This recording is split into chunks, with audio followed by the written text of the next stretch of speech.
Today's video is brought to you by cruiseline.com and Shipmate app. Did you know you can research and book your excursions right in the Shipmate app? Click on Explore, choose your port, and browse excursions by destination. It's super simple to read reviews from real cruisers and book your activities right in the app. Hey cruisers, welcome back to the Cruise Tips TV kitchen. Today we're making two fun summer appetizers. They don't have a whole lot to do with cruising, but that is okay because we're all doing a little bit more self-entertaining at home, right? So today we're making cranberry pecan goat cheese bites. Luscious little bites. To be honest, it's kind of a holiday-ish recipe, but we're gonna put a little summer twist on it. And then we're going to make one of my favorite recipes that I stumbled upon when I was riding the treadmill at the gym like 10 years ago. I was looking through some magazine and they had this recipe for ricotta lemon crostini. And it's these wonderful little bread bites covered in ricotta with some shredded cheese and some lemon zest and some reduced balsamic and all kinds of yummy goodness. So we're gonna start today with the cranberry pecan goat cheese bites. Once you are done with these, you could certainly serve them plain. You could just pop them on a toothpick and pop them in your mouth, or you could spread them on the crostini that we're gonna use today. You could also just mix all the ingredients together and make this into kind of a goat cheese spread if you wanted to. So be sure to check out the recipe that's in the description. You'll get all the details. And of course, sometimes here at Cruise Tips TV, we don't measure things out as much, but there are accurate measurements in the recipe in the description, so worry not. Okay, let's start these beautiful cranberry pecan goat cheese bites. We are going to start with 6 ounces of goat cheese, which has been brought to room temperature, and 2 ounces of cream cheese, also brought to room temperature. Now, the reason that I've modified the recipe and added the cream cheese is because the goat cheese tends to be a little bit crumbly, and I find that the cream cheese kind of binds it together a little bit, which I really like. So to this, we're going to add some honey. The recipe calls for 2 teaspoons, which to me means 2 nice little swirls. It looks about right. And we're going to add 1/8 of a teaspoon of ground pepper. So we'll give it a couple of little swirls there. My favorite Trader Joe's pepper. And then we're just going to mix it up. I'm going to use a spatula to mix it, but also a fork. I think I'm actually going to start with the fork to kind of try to incorporate this cream cheese into the goat cheese mixture so that the cream cheese kind of brings a little bit more creaminess to it. And the honey looks like it's going to be a nice binding agent too. Should be really nice. This is a very, very simple and easy recipe. It doesn't have a lot of steps to it.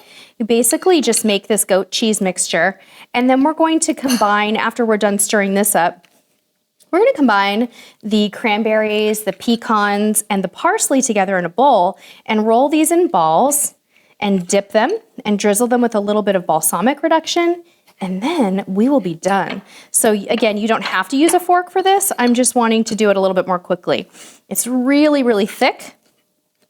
I bought my goat cheese at Trader Joe's. It was very reasonable. I got an 11-ounce kind of goat cheese log there, and it worked out pretty well.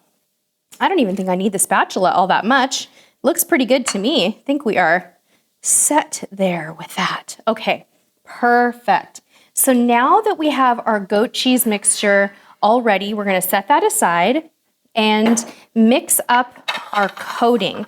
And the coating is going to consist of 1/2 cup of chopped pecans, which will pop right in here, and 1/2 cup of chopped dried cranberries. Put them right on top there. There we go. These are just Trader Joe's cranberries, chopped them right up. And we're going to put 1/4 cup of chopped parsley. And we're gonna mix that all together. If you don't like pecans, you could always try something like a walnut.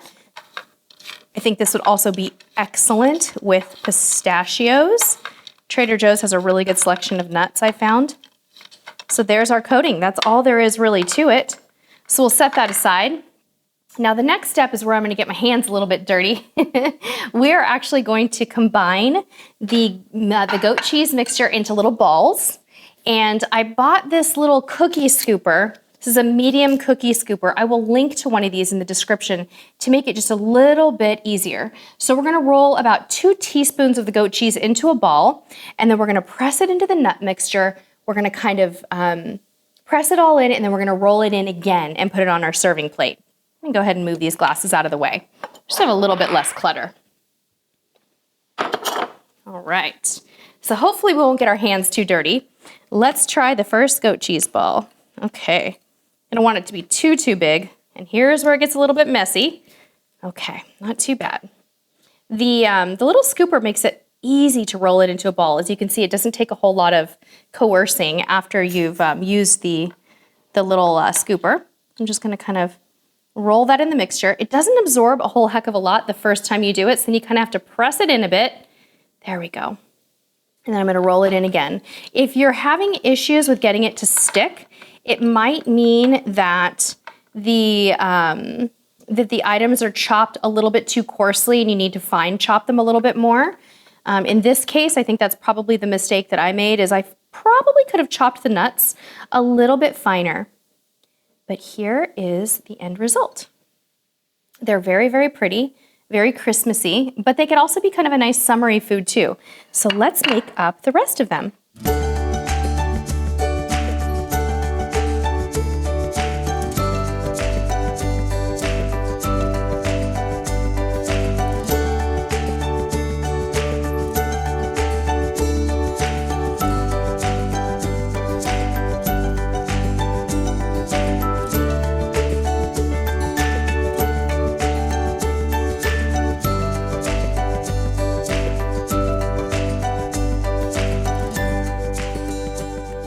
Okay, this made 6 goat cheese balls. After trying it out with that scooper, I would say you could downsize to a smaller little scooper or just use teaspoons, and you could probably get 8 to 10 out of it if you wanted to and have just a little bit more coating. So that's sort of my feedback on that.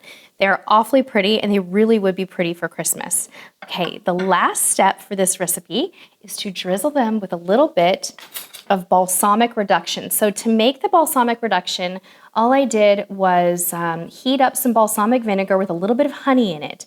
I actually got it a little bit too thick, so I had to add a little bit of water and put it in the microwave, and now I've got it back to normal. But I think the lesson is don't overheat your balsamic reduction. Make sure you Google the proper way to do it. So let's give it a little drizzle here. I'm not gonna go too crazy on it because not everybody likes a whole lot of balsamic, but it just makes it pretty and adds that little bit of sweetness and acidity. And it'll be interesting to see if the boys, when they try it, if they're gonna wanna put it on top of the crostini, kind of spread it, or if they're just gonna eat it like goat cheese bites. We'll see. I ended up with some extra of the topping so we could always make them into little crostinis. So that completes this recipe. Now we are going to move on to our next appetizer, which is a family favorite of ours, and it is Lemon Ricotta Crostini. So we are going to start with, and I'm gonna move my recipe over here so I can see it.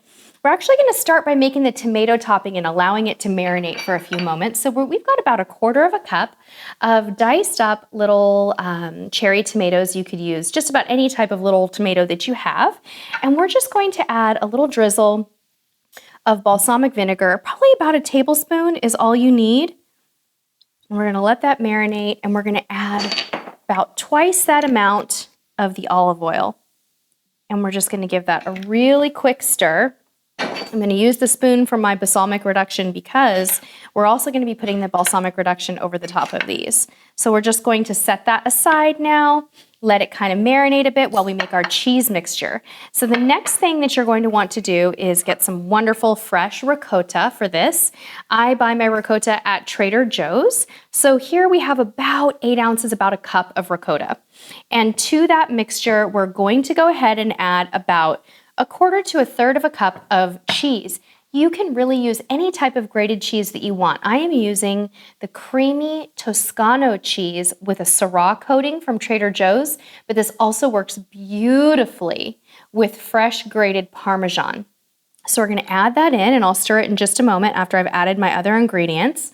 And then the secret weapon for this recipe, everybody, is grated lemon zest. We have about a little under 1 tablespoon here, but this is the zest of an entire lemon. So I'm gonna go ahead and just pop that right in there. There we go. Use a spatula to get every wonderful bit out of it. And this recipe works best if you can let this cheese mixture sit out on the counter for a little while, get it down to room temperature. Well, maybe not all the way down to room temperature, but you want to let the lemon zest kind of blend with the flavor of the ricotta and the cheese. So we're just going to stir that very lightly in. And again, this is probably where I'd walk away from it for about 30 minutes and let it warm up just a bit and let those flavors blend together.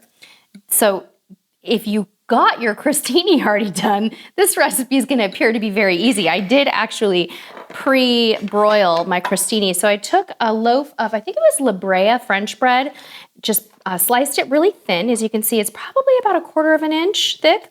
I put a little olive oil on each side and I broiled it for 1 minute on each side and then just let it cool. And now we're going to go ahead and finish off our cute little appetizer. So this is how you assemble these little cuties. I've got my arugula here. That's going to be one of the layers. And this is the little serving plate that I'm going to use. We are going to take one of the crostini, little cute little breads here, and we're going to spread it with the ricotta mixture. My son loves this stuff. He calls it ricotta toast, which it really kind of is. So we'll put a little bit on there, kind of evenly place it all around. And again, the recipe and more detailed instructions on how to make this come together is in the description. Then we're gonna add just a few leaves of arugula. This is kind of a big arugula leaf, so I'm gonna go ahead and kind of cut that in half. There we go. Just kind of place it on there just so. And then we will take our tomato mixture and pop just a few of the nice tomatoes on top. You don't want to put too much or else the tomatoes will slide right off. So that is the finished product. Now, if you like balsamic drizzle, this is a good time to add a little tiny bit of balsamic drizzle to that, balsamic reduction. And it really just gives it a little bit of sweetness and acid and makes it so beautiful. So those are our 2 fun summer appetizers. I hope that you have enjoyed them so much as we do. We're actually gonna go eat our lunch right now, and this is going to be part of it. We have more cooking videos coming for you soon. Thank you so much for tuning in. Tell us about your favorite summer recipes in the comments below. Thank you guys, and until next time, we'll see you on the high seas.